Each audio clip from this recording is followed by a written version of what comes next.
Have you ever built a product for your business, launched it, and then got like 0 sales and you feel like giving up? Is there something you're missing, or are you just not cut out for this? Let's discuss.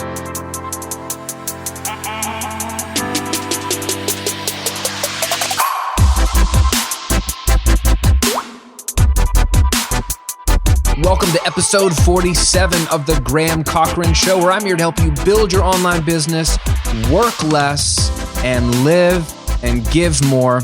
I'm your host, Cochrane, pumped to hang out with you today. We're going to talk about selling products and making sure that these things are virtually guaranteed to sell so we don't set ourselves up for failure and frustration. I've got a real life story for you, some bullet point actionable tasks I think will help you, and I want to give you my method for how I develop products and think about products. Now, before we do that, if you are brand new to building a business, I want you to listen to this episode, yes, but I also want to give you something that should be homework after this episode. It's my passive income workshop. I've got an entire 45-minute training where I break down for you the 4 key components to building an automatic income stream of $1,000 a month in just 30 minutes a day. This is hard teaching. I walk you through what the components are, how they fit together, how to figure out your profitable idea, how to find people to sell to, how to know what to sell to them, what tools and techniques I'm using, even some templates that you can just straight take and build your entire email funnel off of. There's some really, really cool stuff in there, and it shows you the model that I use for both of my businesses to not just sell stuff, but sell it passively so that you're not tied to your work. You do some work, yes, but you make money while you're not working, and that income is scalable and not capped. It's not fixed to how many hours you work. It's absolutely free. I want you to watch it. It's super helpful and very practical. If you haven't watched it yet, you need to understand this because it will make everything else I'm talking about during these episodes a lot more clear. Is that what I was trying to say? Sure. Go to grahamcochrane.com/workshop. I'm going to put the link below here in the video if you're watching on YouTube.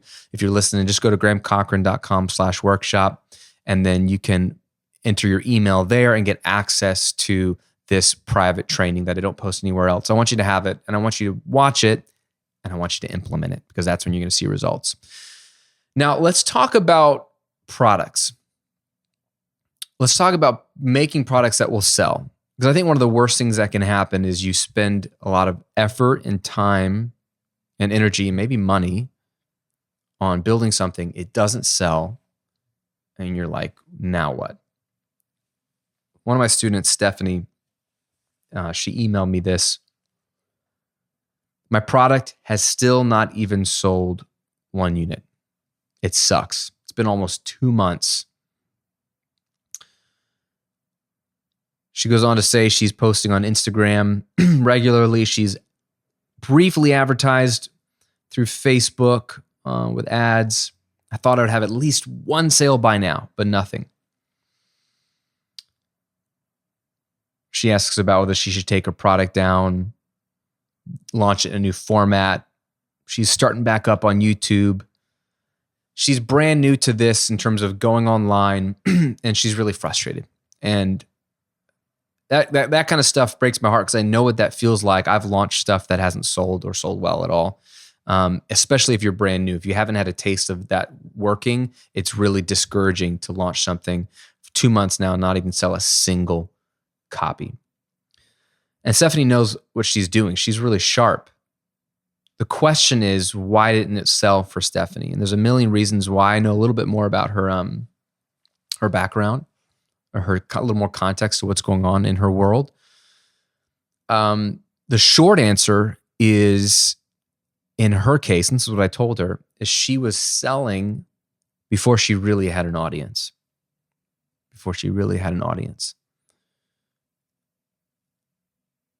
Now, what's interesting is when you come online, you're most interested in selling stuff, which means you're probably most interested in building a product. And if you've caught the buzz, you're interested in a digital product. Could be an online course, could be a membership site, could be digital coaching. But either way, you're excited about the thing that you're going to sell because it's going to make money in your pocket. You've heard people like me Hopefully I've been a little more truthful than others, but you'll hear people say, all you got to do is make a product and then people will buy it and it's passive and like you could sell unlimited copies and money comes in while you sleep. And while those things are true for me, there's some things missing in that little brief formula. And I'm going to fill in the gaps for you in today's episode. There's 3 reasons real quick why selling before you have an audience doesn't work, because that's what's happening in a lot of people's cases. You need the audience first. You can't just jump to product building. You can't just jump to sales copy. You can't just jump to webinars and tripwire products and Facebook ads. Like, what you need is an audience. I think one of the first things I ever said when I launched this brand was, with an audience, anything is possible. But without an audience, nothing is possible. Say it the other way around. Without an audience, nothing is possible, but with an audience, anything is possible. The audience is the asset. The audience is the thing you need. The people that you are serving become your most valuable asset. Not you and your product idea, not your funnel, not your Facebook ad strategy. You need people, the right people, loyal people. So here's 3 reasons why trying to sell or create a product before you have those people doesn't work. Number 1, and these might sound obvious, but think about it for a second because we do this. Number 1 reason why selling before you have an audience doesn't work is you don't know who you are selling to. Now, you might have a general idea, but you don't know these people intimately. You don't know their deepest, darkest fear. You don't know the nuances of their biggest desire or dream or hope. You might know from a distance, but you don't know intimately. Jay Abraham, who is a brilliant salesman and entrepreneur, basically says that the businesses and brands that can best articulate their customers' problems to them are the ones that will win. If I know you so intimately that I can tell you what your problem is on a very deep, specific level, and you're like, oh my gosh, she knows me, I'm going to win because you're going to buy from me over someone else that has a general idea of your problem. The more specific you can be, the more connection you have with that audience, the more they will trust you because they understand that you know them and understand them. They're going to buy from you. And that doesn't come from just building a product and trying to run some ads to it. That comes from deeply knowing an audience. So you don't know who you're selling to if you haven't built an audience.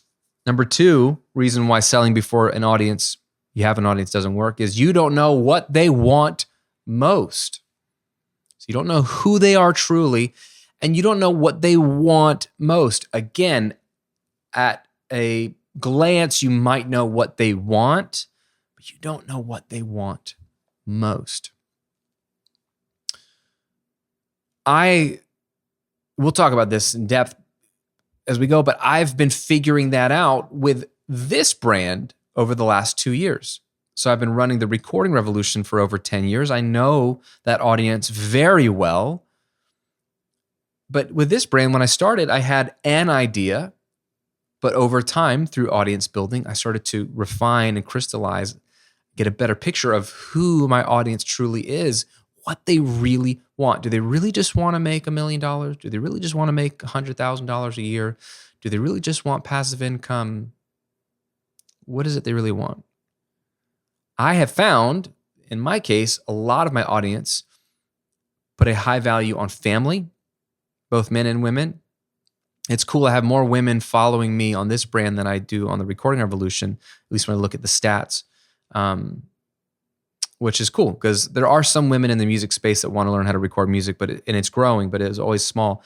There's more women, so that means there's a lot more moms who see the need for a online business and a passive income style business because it would be the perfect fit for their actual life, where they're taking care of little kids at home, or they homeschool, or they already work a part-time job and they don't have time to build something full-time and work 40 hours a week at it.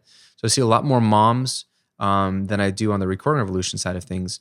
But it's not just the moms, it's the dads. And I've heard a lot more men opening up to me, which I really find encouraging. Men who value their families and value spending time with their kids, who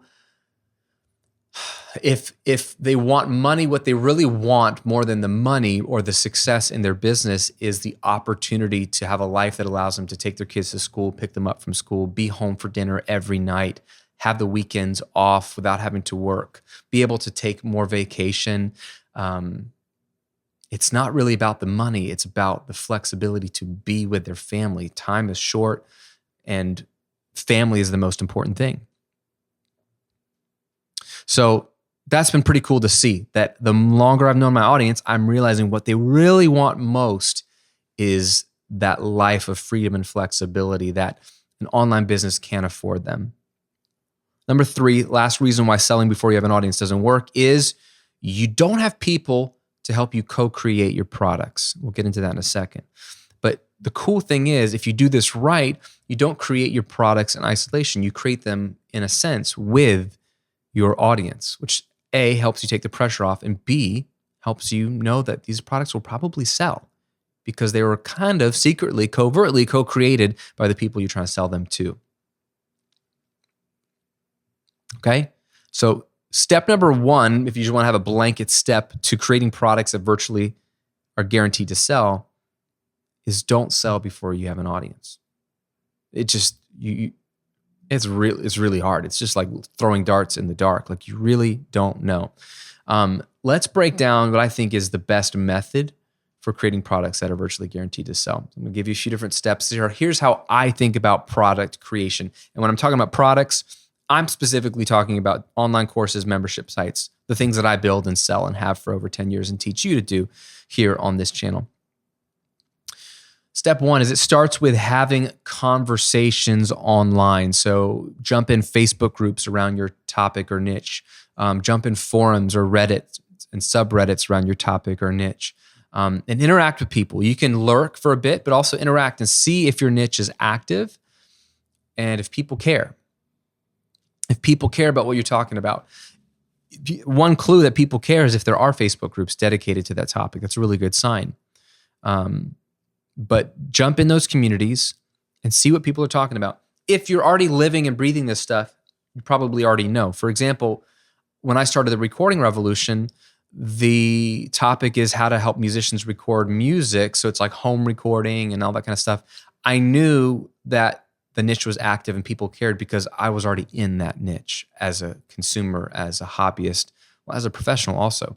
I just had always been fascinated with recording, and I went to school for it, and I was doing it freelance, worked in a studio for a while. I was in those forums. They didn't have Facebook groups at the time, but I was online in all the places where those people were. So I knew that this was an active, vibrant community. But if you're brand new and you're like, hey, maybe I'm really good at cooking, and I want to know, and specifically I'm really good at cooking, keto recipes or paleo recipes or plant-based or whatever, and I'm not sure if this is an active niche. Well, the answer is it is, right? But if you weren't sure, this is where you start to do some basic research, and don't let the word research scare you off, because I hate the word research and I hated research papers, and I'm just more of like a wing it kind of guy when it came to school projects and like papers, and I don't like to sit up all night and like cite my source. I don't like researching. I'm too impatient for that. So don't let that slow you down. But the point is, you have to know that people care. Traditional entrepreneurs would never dream of starting a business that nobody cared about, right? In fact, they would look in the world and look for where people cared, look for problems that weren't being solved, looked for advances that they could make in gaps in the marketplace and solve things and make things better. So they wouldn't build anything until they knew that people cared, right? But a lot of times, for whatever reason, in this information product space, we're so enamored by the idea of passive income. We're so enamored by the idea of online business and all that kind of stuff that we don't even care if the topic or niche is going to be a good one. We just want to pick one and start going. That's really, really a dumb idea. I just want to make sure that before you build anything, even for free, that this is a topic or a niche that has people that are active in it and they care about it. I'm probably sure that there is a niche for you in an active group, an active community, but you need to know for sure. And you need to sort of validate that idea loosely on a generic level, right? Step 2 from that is to focus in on a certain group of people to help and be clear about what you will help them with. So again, if you're going back to the cooking healthy meals, plant-based meals, let's say, that's a general view of like, okay, I'm good at cooking. I like plant-based and I want to help people with that. But can you get more specific? Can you get more clear? Who are you going to help? All people? Are you just going to help working moms? Are you going to help athletes who want to move to plant-based? Like this could go in a lot of different directions. Is it going to be male-focused, female-focused? That's going to determine sort of the flow and style of your writing, of your videos, of your website. Is it for families, busy families that don't believe they love plant-based as a concept, but they feel like it's only for single people that have time to cook? Like, I don't know. Who are you going to help more specifically? And even more specifically, what are you going to help them with? What are you going to help them with? Is it you're just going to help them have recipe ideas? Are you going to help them improve their health? Are you going to help them lose weight? Like, what are you going to help them with? So you'll know this more, again, by interacting in those Facebook groups, in those communities, in those subreddits, just figuring out, you know what, I really want to do this in general, but here's where I feel like I could really help people because I'm that person or I have this unique experience. For example, and I mentioned my brother-in-law, Will, a few episodes ago, but he's a fitness instructor, personal trainer background, but he has a contextual background with back pain and fighting back pain and like avoiding surgery and figuring out ways to strengthen his back while wanting to exercise. And so that's his personal experience with his training. He kind of blended them together. I was like, I'm going to go all in on helping people with their fitness and health for people who have back pain. And so that's very clear. He's like taken fitness at large and narrowed it down to a specific group of people and specific things he's helping them with, right? Then, so this is both of those are research related. Then we move on to creating regular free content. I see Facebook ads, and I understand the positioning. You got to do your thing. You got to buy into your thing that you believe in. But I literally see Facebook ads that are run and they show up in my feed of people making fun of blogging and creating content. They're like, are you still blogging? Are you still making videos? Are you still trying to do a podcast? Like, none of that works. Here's how to make clients and how to make money without doing any content. And that's the angle they've taken. And if it helps their positioning and if it helps their method and they can get you results, then it makes sense to go all in on making fun of people like me. I make fun of people like them all the time. But man, they're wrong. Blogging is not dead. Content is not dead. Content is the future because everyone's going to be making it. If you don't make it, you will lose out. You need to have content. When someone searches your topic, you better be there. If you're not there, what are you doing? And the way you get there is you start creating content. Now, don't be fatalistic. Don't say, oh, but Graham, there's too much content. Oh, Graham, it was easier 10 years ago when you started. Now it's so crowded. None of that has any bearing on whether you should make content or not. It's just an excuse because the truth remains, if you don't have any content, no one will find you. No one will see your credibility and authority on the subject. No one will opt in to your email list, hear about your products, or buy your stuff. You cannot just make a website and just expect people to find it. You cannot just run ads and expect people to buy your stuff. It's not a long-term strategy. It's one that requires ongoing maintenance and changing as the algorithms change and ongoing money. You have to feed the machine with money, and that's not an arm or a leg that you want to build your chair on. It can be one of many if you want to infuse that into it. I'm not opposed to that, but the engine that will drive your online business now and into the future until the internet dies, if that ever happens, is content. Why? Because that's human nature. We don't go to Facebook and say, how do I do X, Y, and Z? We go to Google or YouTube. You better show up there. You better show up there. You don't need to have the most content or the best content or the biggest audience to have one or two or three of your articles or videos land and stick and feed you a ton of leads.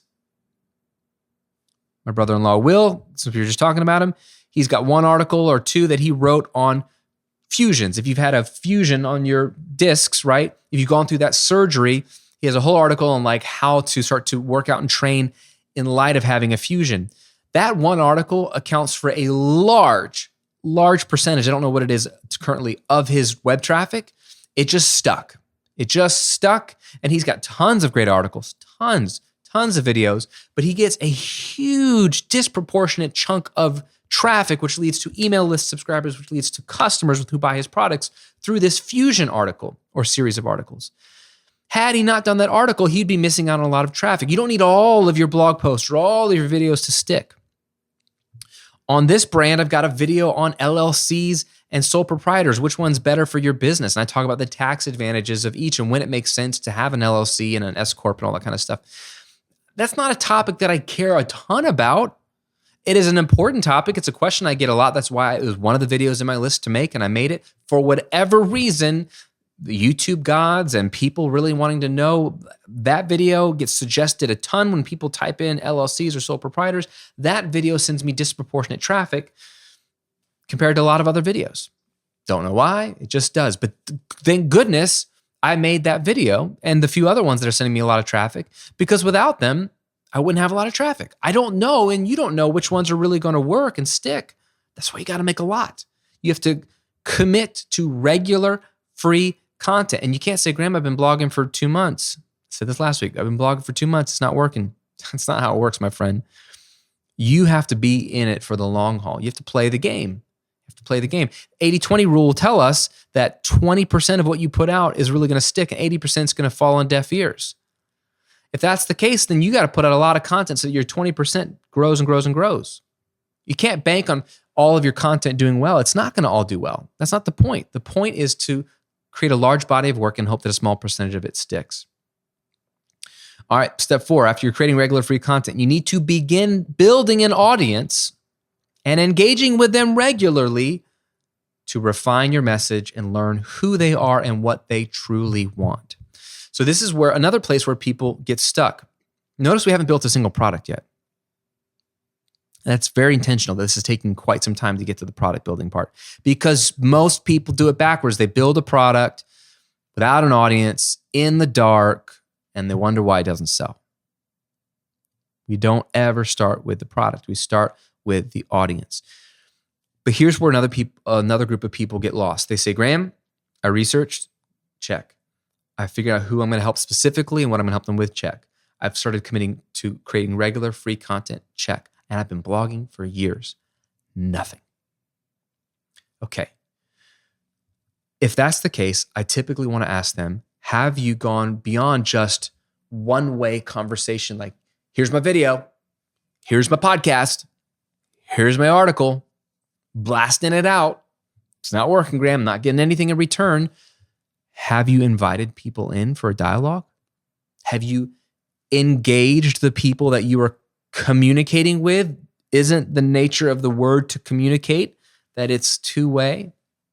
I understand the nature of our content is one way by nature. I'm putting out this episode right now and you're consuming it after the fact, but we can still interact. You can leave comments below the video on YouTube. You can email me. You can leave comments on the blog post version. You can leave a review on Apple Podcasts and all of that stuff. And I read that stuff. And if you're new to this, you should read that stuff. You should pay attention to what people are saying. You should invite conversation by having a call to action at the end of your videos, inviting them to answer a specific question, to challenge what you think. Do you disagree with me? Let me know in the comments. What have you found to be the biggest asset to building products that are virtually guaranteed to sell? Let me know in a comment below. Like asking a leading, relevant, specific question to invite conversation. I know it's awkward when nobody's commenting. I know it's awkward when nobody comments after you start asking them to comment. But you don't just say, well, nobody commented and I asked them once or twice or 5 times. You got to start training your audience to be two-way. If you've been one way for 3 years, just blogging, publish, walk away, crickets. If that's, you've trained your audience to expect a one-way conversation. And so that's all they're doing is just doing what you've trained them to do. So you're gonna have to train them to do something else, which is to engage. And it's awkward and hard at first, but it's worth it because you need to hear from them one way or another, however you want to hear from them. If you want them to DM you on Instagram, tell them that. If you want them to leave a comment below the video, tell them that. Whatever you want, whatever method you want. If you want them to email you, tell them that. But you need to engage with them so that you can take what you were pretty much on track with, like, yeah, I think this is an active niche. I think I know what I'm going to help people with. I've got ideas for content. You need to know what of your content is truly resonating. Not just by likes and views, but like, what are people saying? And how can you use that feedback to better serve them, better create new content, and clarify and refine your message so you know, man, I thought I was going to be helping mostly women, but there's a lot of men that are following me and they have very interesting questions that's helpful to know. That would affect the way you interact with them and create future content. So it's this beautiful dance where you create, they respond, that affects what you create and how you respond to that, and then they respond to that. And over time, this back and forth, this beautiful dance allows you to refine your content and better understand your audience over time. I found with the recording revolution that over time, I was starting to get away from teaching about the basics of audio recording and the basics of what equipment you need. And I started to get into more advanced tips and tricks, like weird little niche tricks that were cool that no one's ever talked about. And I found myself as a content creator doing that because I thought, well, I've already covered all the basics. I need to talk about something new or else people won't like it. And I found, from smarter people telling me and then just sort of seeing the response, I found that my engagement was going down and down and down. And then every time I would come back and do a basics video, like a foundational video on a topic I've probably covered a million times, but in maybe a fresh new way, engagement soared, likes soared, feedback soared. And I realized, and it's not just from beginners. I also started to hear from some of the guys that follow me for whatever reason, who have Grammys, who are big name producers, who just like my channel, would be like, Graham, I love your stuff when you go back to the basics because it reminds me to not get away from what truly works, and it grounds me and it wakes me up. So thank you for that dose of reality, bringing me back down to earth, getting me back to the basics. So I realized, wow, my core content is good for the beginner and for the advanced person who wants to be brought to the basics. That's what they want. So I'm having to go back and learning. My people don't want advanced stuff. If they do, they need to find someone else. I'm going to continue to give them the core, basic, fundamental stuff that they need to make their recordings. And that's helped me by engaging and learning from my audiences. And it's allowed me to sell more product. Instead of making weird niche products, I've gone back and made core products on the basics that have continued to sell really, really well. Okay. Now that you're engaging, we've done through 4 steps. Step 5 is to focus on email list building with a goal of 500 people on your list before you develop a product. Still haven't developed a product. If you are just creating content on Instagram, YouTube, especially YouTubers are notoriously bad about this, bloggers, podcasters, your goal is not to get a ton of views on YouTube. Your goal as a podcaster is not to get a ton of downloads on a podcast. Your goal on a blogger is not to get a ton of comments. You know what your goal is on all of these platforms? Your goal on Instagram is not to get a ton of followers and likes. You know what your goal is on every platform? To get email subscribers. To get email subscribers. Why? Why, Graham? Well, we're not going to talk about why email marketing is not dead, because we've talked about that before. Maybe we'll do another episode on that. But email marketing is not dead. It is the number one way to reach your target market, period. So if you want to reach them and sell to them directly, you need their email address. If you are not building your list, you are leaving money on the table. You are making it harder for yourself to grow your business.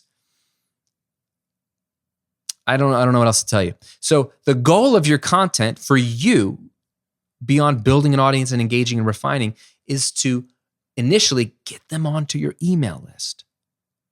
That way, when you have a product, you can sell to them. Otherwise, you're just going to have to put your product on your website or mention it on YouTube and hope that you sell.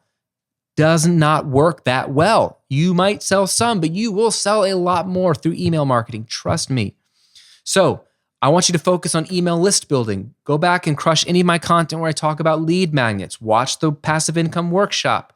GrahamCochrane.com/workshop. We talk about some ways to build lead magnets that convert, which is when you're giving even more value to somebody at the end of your content for them in exchange for their email address to get them on your list. Now we get into product development, and I'm going to breeze through these real quick. These are so straightforward but helpful. Looking back on all your content based on your most popular pieces of content, videos, articles, podcasts, and you can tell by downloads or views or comments. Look at your analytics, just see what is obviously like your most popular, biggest numbers, and then just the most feedback you're getting, people emailing you, man, that one video just really resonated with me. If you're getting a ton of emails back from one piece, you probably know that you struck a chord. Based on your most popular content, brainstorm 3 possible product ideas. They don't have to have names. You don't have to know if it's a course or membership, but just a benefit-driven product idea. And then poll your audience to see which of those would be most helpful. So if, for example, you go back to the plant-based, recipe blogger person, based off your most popular content, maybe there is, you realize that there's a whole bunch of content you've done on like building muscle and weight training and athletes who are plant-based, on like myths and not understanding that. And so one of your product ideas might be, if you found this was a popular piece of content, like how to bulk up and do weight training on a plant-based diet, like your plant-based diet, super athlete plan or something like that. That could be one possible product idea. One could be like recipe focused. If you realize there's like a series of articles you did on like super easy recipes for busy families that are plant-based, because plant-based recipes are really complicated, by the way. It's so much easier to be a meat eater. You just put the meat on something hot, cook the meat, eat the meat. It's just like the easiest thing to do. If you're doing plant-based, it's like so much more work, right? So a lot of the pushback against plant-based is like, I just don't have the effort, I don't have the energy and the time. So maybe you feel that your content that's really resonating with people is the super fast recipe ideas. So then you could have like an entire product idea that's on like, 30-day, meal rotation guide that's like done for you, like easy for busy families or something like that. Just brainstorm what you think the 3 best product ideas would be, and they have to be benefit driven. Like a product that this product will help you do X, right? Email your list, poll your audience. I'm thinking about creating some premium content on one of these 3 topics. Which one would be most helpful to you? So your content has told you ballpark 3 types of areas you could dive into for some paid material. Now you're taking those brainstormed ideas and you're putting them to the people, and you're saying, which of these are you most interested in learning about? You're going to probably hear all of it. People probably want all of it eventually, and you probably will build all of it eventually. But what do most people want the most of right now? Right? Once you see the one that just polls the highest, pick that one and then begin to outline your product. If you don't outline your products first, I don't know what you're doing. It would be like trying to write a book by just saying, all right, page 1.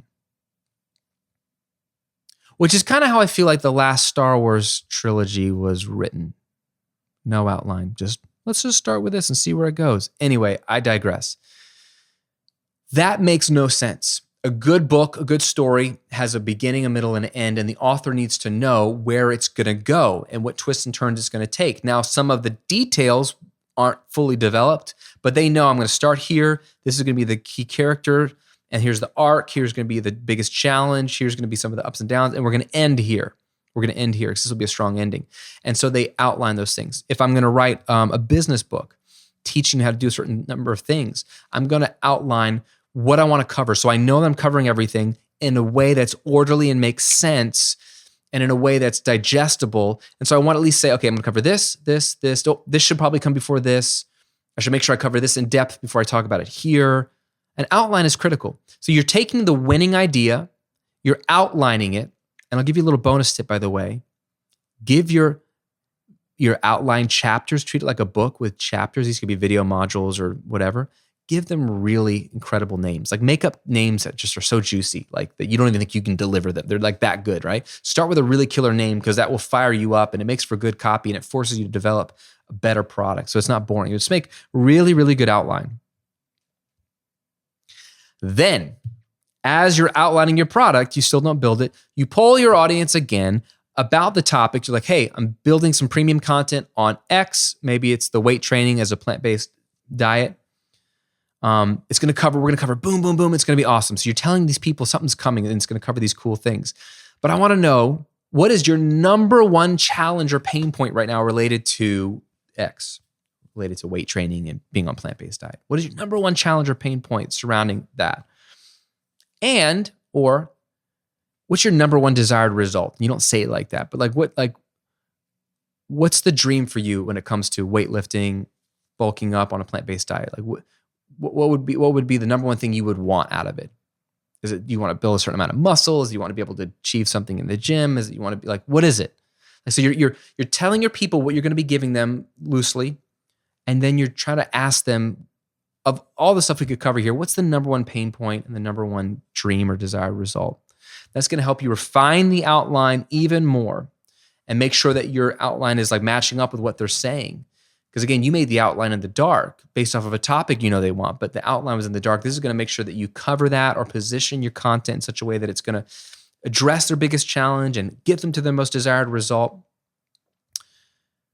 And then you want to do a classic Jeff Walker move if you follow a product launch formula. He's got a great book, by the way, called Launch, Jeff Walker. Refine the outline one more time. Poll your audience and say, one last time, say, hey, I've got something really, really cool coming. It's almost done, but it's going to cover X, Y, and Z.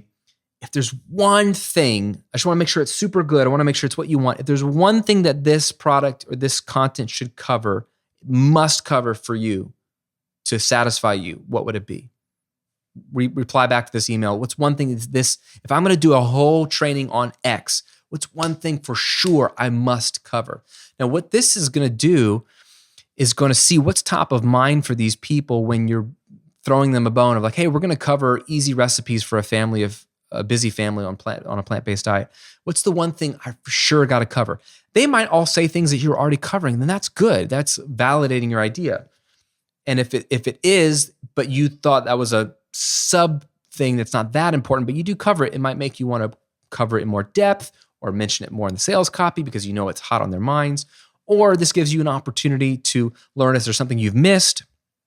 If you've been building something cool, but you realize, dude, everybody wants to know about like protein bars. Like, what's the best protein bar I should be eating on the run? If like everyone mentions that and you don't cover that, like it doesn't have to be the focus of your course, but you can make a little mini module on that. It's just one final catch-all opportunity to co-create with your audience to make sure it's specifically covering what they specifically want. Makes sense? Does that sound like a lot? If it does, it's because it is. Because guess what? This is work. You don't just slap some videos together, call it a course, throw it up on the internet, run some ads to it, and call it a business. Some people are doing that. Those products suck. They might sell, but when people buy it, they realize this is crap. This was not only thrown together and overpriced, but it seems like you just don't even know me or care. And I don't know how I got here. Maybe you just had a really good sales copy, whatever. But it's not good. That's not how you build a perennial best seller. Okay? What you want is to build something that endures. More than good sales copy and getting the conversions and all that stuff, you want a product that you know is awesome, that you know helps people, that you know is good, because then you can sell genuinely with confidence because you know this is truly the best thing for most people in your topic or your niche. And if you build a winner, if you take the time to build a winner, look, and it doesn't have to take forever. If you know your niche so well, if you are your target market, which helps you know your target market better, if you know it inside and out, this process can go a lot faster than it took me to explain it, you know? But the point is, if you do it right, you build something that will sell and will get great testimonials, which will help you sell, and you won't have to update a ton, and you can just keep rocking that thing forever because it's just a perennial bestseller for you. It's a cash cow for you. That's what you want, as opposed to building something that sells a little bit because it's new and maybe your copy was good, but then it's not that great. And then you gotta make something new. And you're the kind of person that's always having to pump out new products. Look, I don't have that many products. In 10 years for the Recording Revolution, maybe I've made 8 products. Certainly less than 10. Not all of them were hits, so I took some of them off the market. But dude, my best sellers have just sold year in and year out. They continue to sell.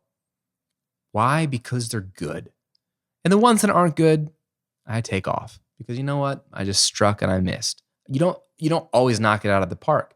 But by doing this, by not selling before you have an audience, but by focusing on audience building first and having the patience to not build a product yet, even though you know that until you build a product, you won't be able to monetize. But if you have the patience to cultivate an audience, this is why so many YouTubers, they have so much of it. Like they have built an audience. That's all they've done is built an audience. And they're trying to make money off of running ads on their videos or product placement or endorsement deals or whatever. But if they're not able to make enough, but they're good at building a loyal audience, they've got the most important thing down. All they need to do is realize that there's more money to be made in products, in your own products. Not even merch, although you can make a lot of money selling merch, but like digital products that cost you nothing to make. They've got the leg up because they know their audience inside and out. A lot of us on the information product side, we view YouTube or podcasting or blogging as a means to an end. And I understand that because you just want to sell stuff. But that can be your demise if you just are like, look, I don't really care about blogging. I don't really care what people think. I don't care about comments. What I care about is selling a product on autopilot. And if I've helped perpetuate that kind of lazy thinking or selfish thinking, then I'm sorry, because that's not ever what I've said or perpetuated. It is a reality that you can make passive income, 100% real. I'm living, breathing proof of it now in 2 businesses in 2 different niches, especially one that's super saturated that I'm super late to the party in this business in particular. Very, very doable. But man, you have to really care about your audience. Your audience can tell. They can tell. Again, before sales copy, before webinar strategies, before email marketing, if you can build a loyal following of people that genuinely know that you genuinely care about them, you have a way better chance of selling more product. And it's not as hard to sell because these people know you're genuine and they've benefited from your free stuff for months or years even. There's so much value to building that audience first. And then when you build out a product, do it with them in mind, constantly refine it with their feedback so that you have a product that they've basically told you they want to buy. Not everyone's going to buy it. That's the nature of how this works. But you at least know you've built something that's virtually guaranteed to sell because it's what people have been asking for, and you've been doing it in discussion, in dialogue with your people. So my question for you is, where are you in this process? And if you're watching on YouTube, leave a comment below. Are you in the product building phase? Like you already have your audience and you know what they want and you just haven't built the product yet? Or are you really at the beginning like Stephanie was at the beginning of this episode where she really needs to focus on content, and figuring out who her audience is before she even thinks about building another product? Where are you in that process? Leave a comment, let me know. And if you want my step-by-step method for doing this and see how it works with content and email marketing and automating all of that and what tools I'm using and how many emails to send and what emails to send and all that stuff, please watch my workshop. I've put it together for this express purpose. We go way in depth on this 4-step model and I teach you how to build your first $1,000 a month of passive income. And you better believe content and engaging with your audience is a huge part of it. But you can watch it for free. Just go to grahamcochrane.com/workshop, grahamcochrane.com/workshop, and enjoy. As always, thanks for watching. Thanks for listening. Appreciate your time. Appreciate you listening to me ramble about this stuff. I hope it's sinking in a little bit. I hope it's pressing on your brain a little bit and getting you to think differently about your online business. I want you to win. I want you to help a ton of people and hit the income goals that you have for yourself. But there's a way this works. Hence why we got to talk about this every single week. I'll see you on another episode real soon.